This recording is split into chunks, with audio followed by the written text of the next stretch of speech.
Hi, welcome. If you're new to the channel, my name is Elliott and you're watching Rickety Ski Reviews. Today's gonna be a little bit different content. I'm just gonna tell you guys about my life. I started this YouTube channel about 2 years ago and my life has changed so much in that time. I don't always talk about that because I don't want to give you guys useless information when you're trying to find out about skis.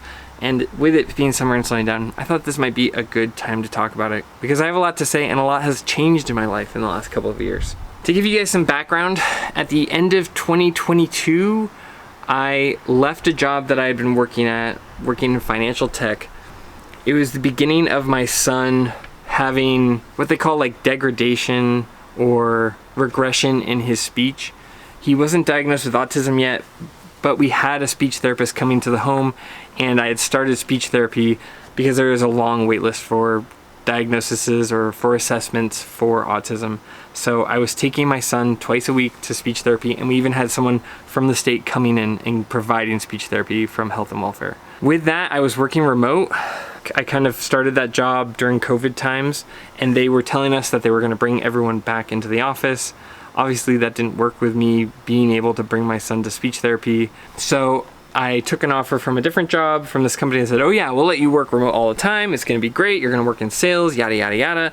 And basically just about everything they promised turned out to be false. I'm not gonna give specifics. I don't wanna get into legal issues with this company or with any of the NDAs. But long story short, they didn't deliver on any of that. And so I wasn't able to bring my son to his therapies, and I was getting paid way less than they had kind of essentially they'd altered the deal midway through. After that, I moved on to a different job very quickly with another sales job.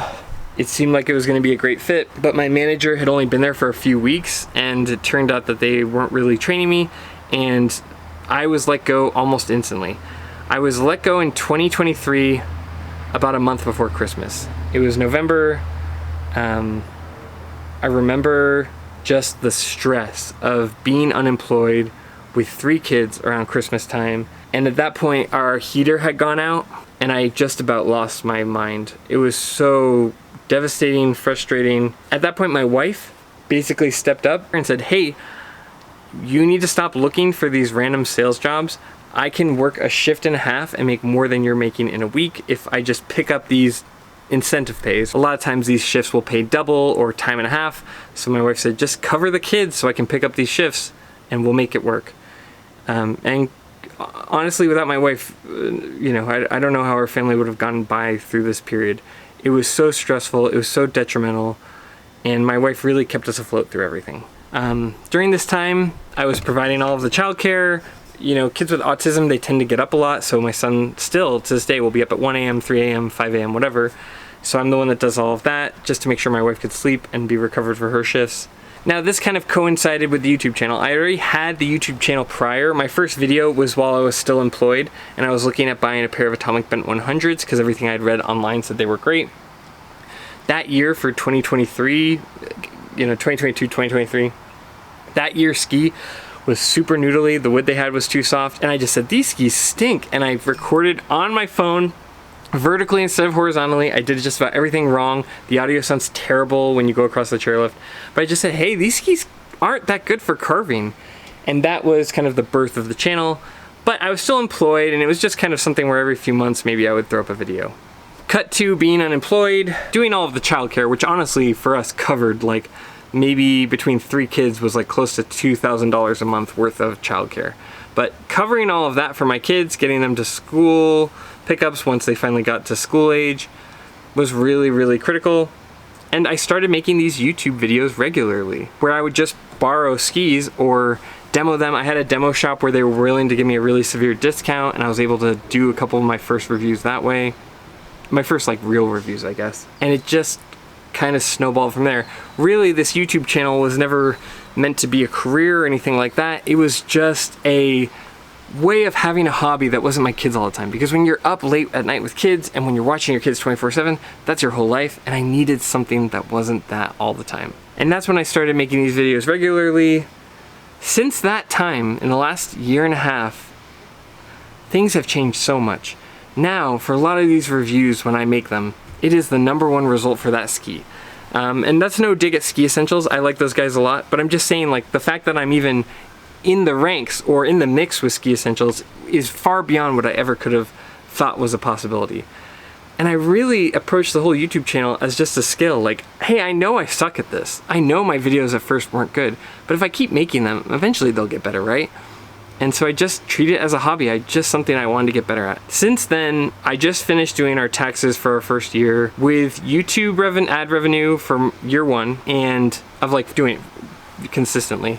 And the mixture of the affiliate links that you guys have used. Last year, I made $14,000. Now, that may not seem like a lot, but to me, that was a life-changing amount of money. I'm gonna put my sunglasses on because this is always where I cry. I was able to buy a Toyota 4Runner. I sold my car at a little Lexus IS 250 that I paid a few thousand for. It was a used car. It was a 2006, but it was pretty unsafe. When I went up to the ski hill, it came with snow tires, but even then the clearance was so low that I would get stuck with my kids and it was very stressful. I was able to use the revenue from my first year of YouTube and selling my other car to buy a 2011 Toyota 4Runner. It's not fancy. I think I paid $14,000 for it, so you know, the first year of what I made from YouTube was basically a wash.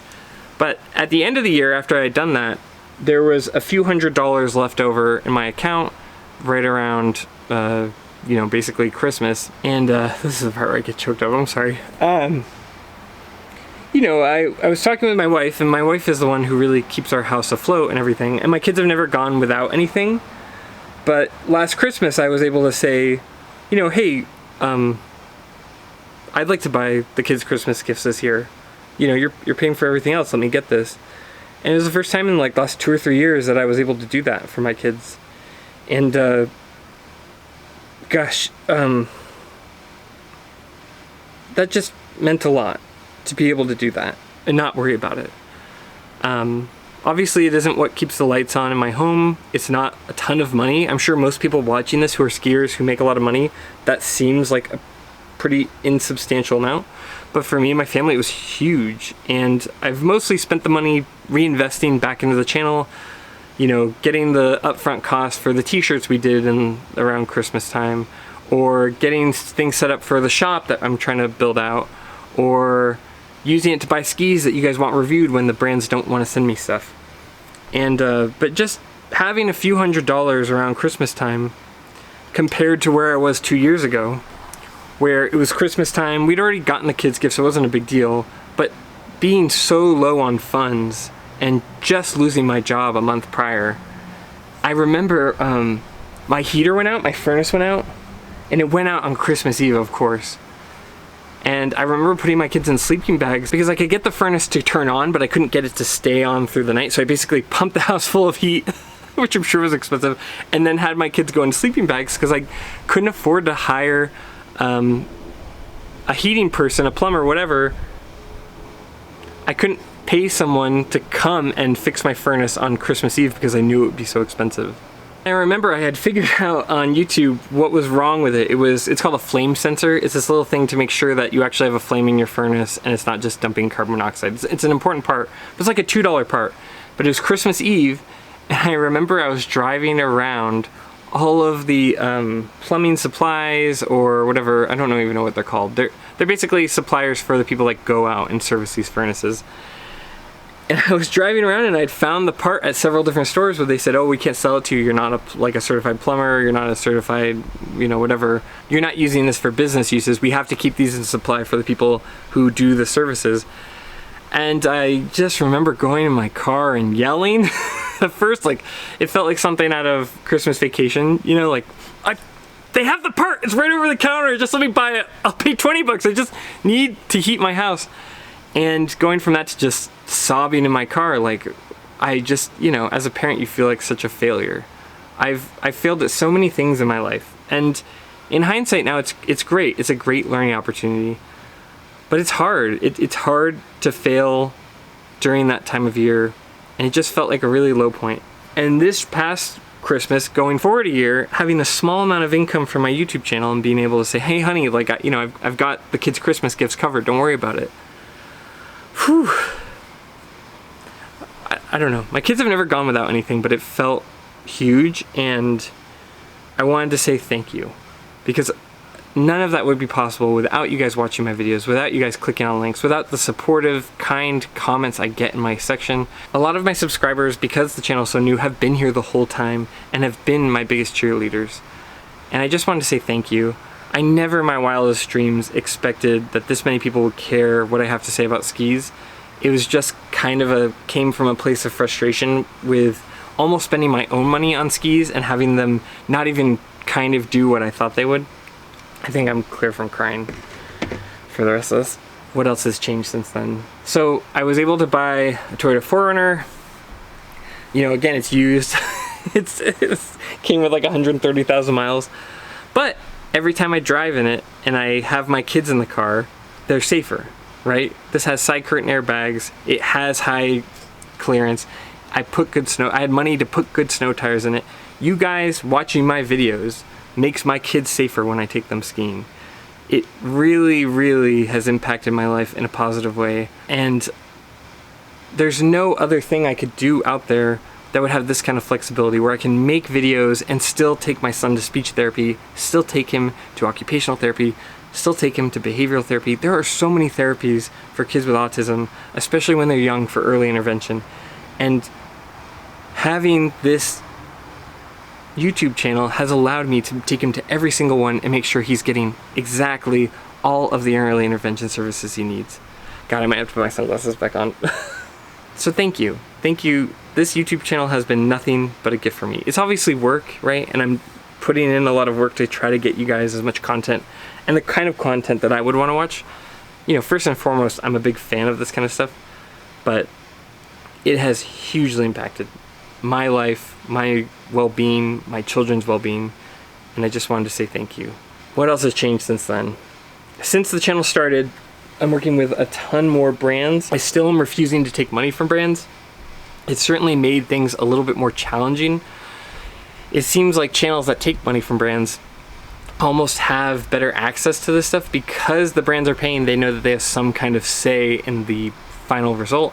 And I'm really grateful to work with the brands that I do. Stokely, Volkl, Black Crows, Salomon, Atomic hopefully in the future, Meyer Skis, which was one of the first brands I worked with, Renown, I hope I didn't miss any. All of these brands have been willing to let me talk totally honestly about their skis. I think since the channel started, I've been sent about 15 different pairs of skis and been able to be totally honest about all of them. Because you guys have been supportive, I've been able to grow the channel and work with more brands. When I pay for these ski demos myself, it's really hard. There's only so many I can review.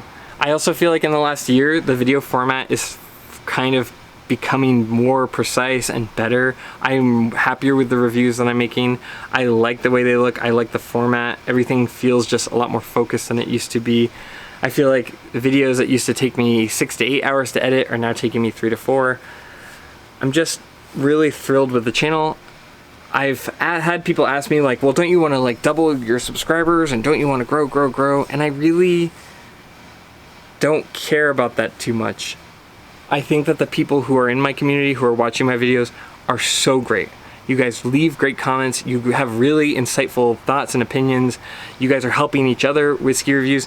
I would rather have the kind of community that I have now. I wouldn't trade that for 16,000 subscribers. What are we at now? We're at 9,000 subscribers. When you think about it, like this channel was only monetized, what, like 2 years ago now? That was when we had 1,000. In the last couple of years, it's grown from 1,000 to 9,000. It's just astonishing. When you look at some of these videos, it's the top result when people are going to look for skis. And I'm glad that I can finally help people who are looking to buy skis, give them an honest opinion. I want to say my YouTube ad revenue, out of that 14,000 was probably like 6,000 to 7,000 of it was YouTube ad revenue. And then the other part of it was just you guys using the affiliate links. Because you guys took the time out of your day to click on the little link in the description, which I know is annoying, I was able to double the funds that I had available to demo skis, to make new content, to try new things out. So now that we've talked about where we've been, where we're at, let's talk about where we're going. I'm not planning on making any big changes. I'm never going to take money for these reviews. I am open to adjacent sponsorships, like if Booster Straps or a product that I already kind of believe in wanted to sponsor content, I think that's fine as long as I've already reviewed it and I don't get a sponsorship before a review. But as of right now, I don't think I want to take any ski sponsorships at all. It just seems like it will taint my opinions on things, and I feel like the most valuable thing I have is my honest opinion. But you know, if like Samsung wanted to sponsor a video where it has nothing to do with the product I'm reviewing, I feel kind of comfortable with that. So far though, as of today, I have not taken a single sponsorship. I've had a couple of offers and it was just products that I didn't really believe in that I've kind of walked away from. But that may change. But as of right now, I don't take any money from any ski brands other than affiliate links. Affiliate links seems like the most neutral way to do it because whatever you guys buy, it's the same percentage. And anyway, my plan going forward, maybe this will be detrimental to me, is not to take money from ski brands. And I know a lot of people do it. I know there's a lot of magazines that get paid to do it. I know that there are other YouTube channels. I just think that it would taint all of the reviews that I'm currently doing, and it just doesn't make any sense to me. Even if it's adjacent, right? I do not want to get paid by a ski brand to review their skis. We are introducing a ton of new brands that are interested in working together. Obviously, there have been some brands that have slowed down where I feel like with tariff pricing and whatnot, there's some uncertainty and some of those brands have not replied to me. And I'm always open to trying new brands, but as of right now, I don't take a single dollar and I give everybody an opportunity to have their skis reviewed. That means small brands like Meyer, I will continue to review, and large brands like Atomic, Volkl, Stokely, I will continue to review.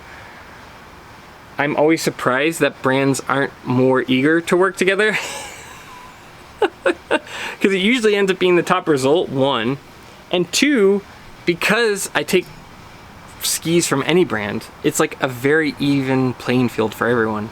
So I don't know, I'm always kind of baffled that people or brands are reluctant, but then again, I always think that maybe that's just people who are out of the loop that don't know about the channel rather than them like actively dodging me. A couple of big challenges I'm having is juggling the outreach to brands with making the content. I've always prioritized the content and I need to kind of figure out a healthier balance of that. I had one brand that I was talking to this year that I was going to work with that didn't pull through, where somebody accused me of being an industry plant. There were rumors within their company that I was paid by some companies to speak badly about other companies. That has never been the case. I've never taken a dime of money from anyone for those kind of reviews, and I find that hilarious. And I tried to explain to them that that was ridiculous, but it's like trying to disprove a conspiracy theory at that point. The best thing I can say to disprove that is that if I was paid by brands to talk badly about other brands, then why would I be working with small independent brands that don't have the budget for that kind of thing? Brands like Meyer Skis, Renown. I have no interest in propping one brand up over another. I really don't care about that. Even Atomic, who has never once sent me skis, they let me borrow a pair of skis at Mount Hood once. Those are some of my favorite skis. I'm not crazy about the new Mavericks. That's a whole nother story. But I just want to help you guys understand what skis I think are good and what they're good at. Like, they might be good for one skier and terrible for another. It just depends on what you want. So I've always spoken honestly about that, and I've always been willing to work with small or big brands. You know, small brands aren't drawing in huge volumes of eyes, right? But that's never been important to me. What's always been important to me is helping showcase skis that are good and who they're good for. Stuff that's really exciting, like the Meyer Bangtail that most people wouldn't think about. It's really exciting. Or, you know, the DPS Carbon Pieceworks. Like, hey, if you're into carving, there's some exciting stuff kind of on the horizon. But anyway, I'm kind of rambling now. I am not a paid industry plant. I did find the whole conversation funny. I also had a brand that said, well, we have to be careful working with you. We don't want to upset Ski Essentials. And I don't think Ski Essentials had said anything to them directly, but it was kind of made clear to me that, oh, well, you're competing in the space with them. I've never thought of Ski Essentials as a direct competitor. And in fact, I look up to them a lot. A lot of my understanding of how to break into the space and how to format. They've even answered questions for me about like how to shoot with a GoPro and get that kind of footage. I've found them to be nothing less than encouraging and nice.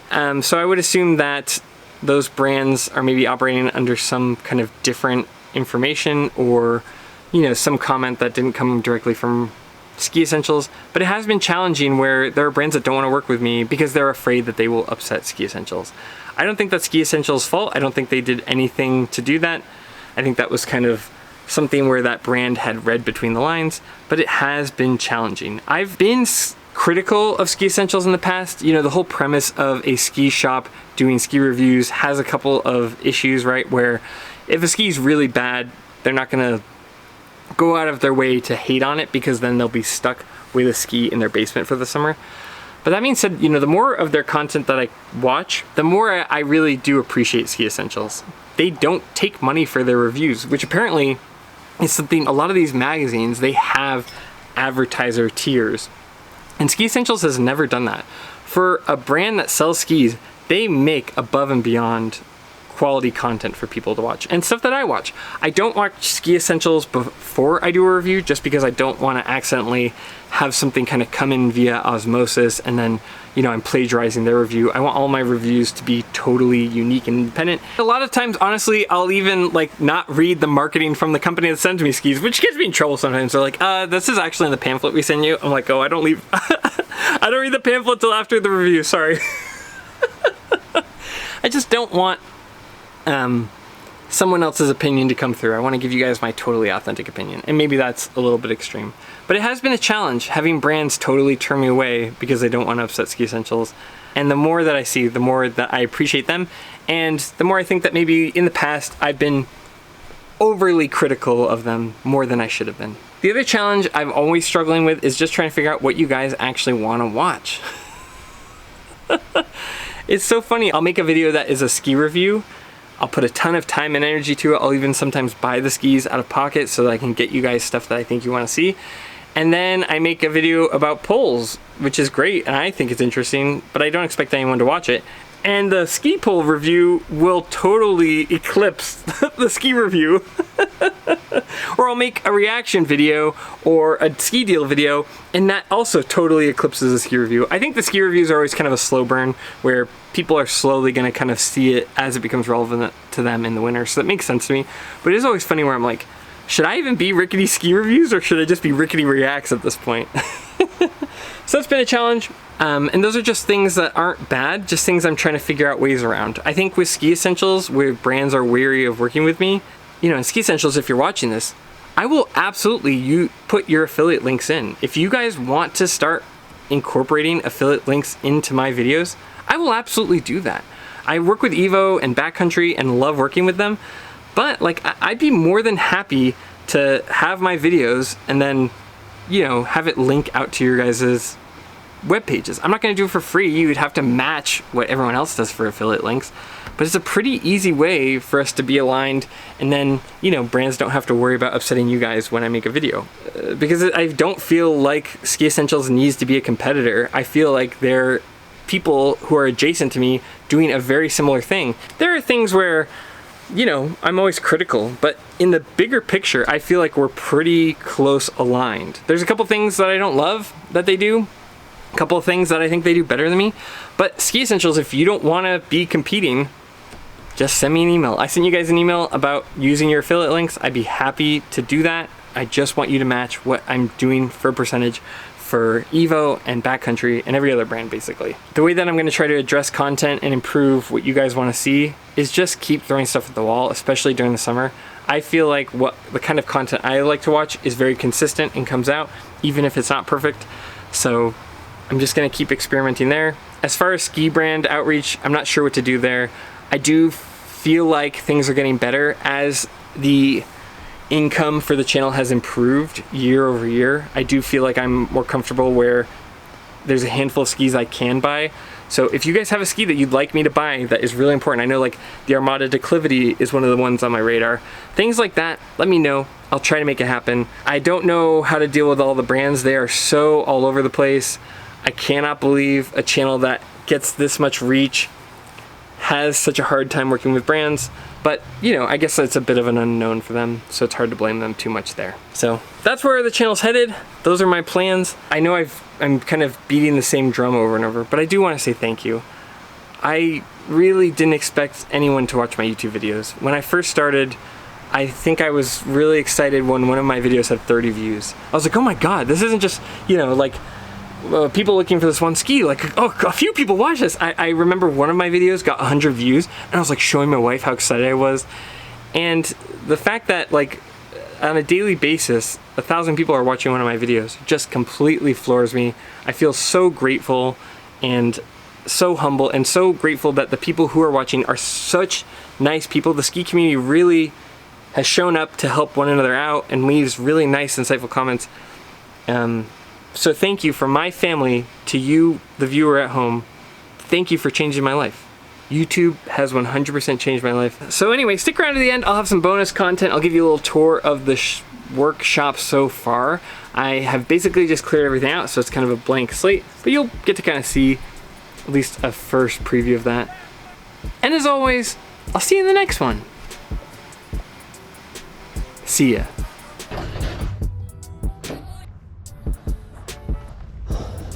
All right, this is my high-end studio. Told you guys it was gonna be rickety. Okay. So what I'm thinking is, I've got a little solar battery here, like a little RV battery. We're gonna have some little solar panels here. That way we can run some basic LED lights. And sorry the audio is bad, I still need to kind of work on that. Then I also got a fern background, some acoustic panels, and funny enough, some moving blankets. Apparently when you hang those up, like the weight and the texture of them helps deflect noise. And then I also got this really cool studio light. It didn't come with a tripod, so it was really discounted. I think I got it for like 30 bucks on eBay. So that'll give some natural lighting. I still need to move some of this stuff over. These are my basic tools and gas for the mower. But this is so far the shop. I cleaned everything out. There's a giant cabinet system here. It must have weighed like 600 pounds. It was so heavy. My neighbor came and helped me, and he's now using it for firewood. But yeah, this is the shed I'm trying to build out. It was very dirty. I swept it all out. Still got a little bit more cleaning to do, I think, with the windows. But all in all, I think this will be a really good workspace without being too, I don't know, showy or unauthentic. And it allowed me to record when it's raining or windy or whatever, or snowing for that matter. There's times where like I'm trying to shoot a ski review and I'm waiting for it to stop snowing. So I think this will be a cool new space. I'll record more of like the progress as it gets built out, but very excited for this. I'm planning on putting a workbench there so I can like kind of mount skis and show you guys maybe some tutorials. Also just be able to show the skis in a better light when I'm showing kind of their build and metrics and everything. But yeah, it's not much, but I'm excited about it. I told my kids I would give them 20 bucks each if they got all of the leaves, because we have some box bugs that have been coming in from the leaves. So I told them 25 if they get it done by the end of the week per kid, and 20 if it happens after that. I'm trying to keep them motivated because I really want to like get everything sprayed down better. But yeah, this is my little future studio. I'm so excited about this.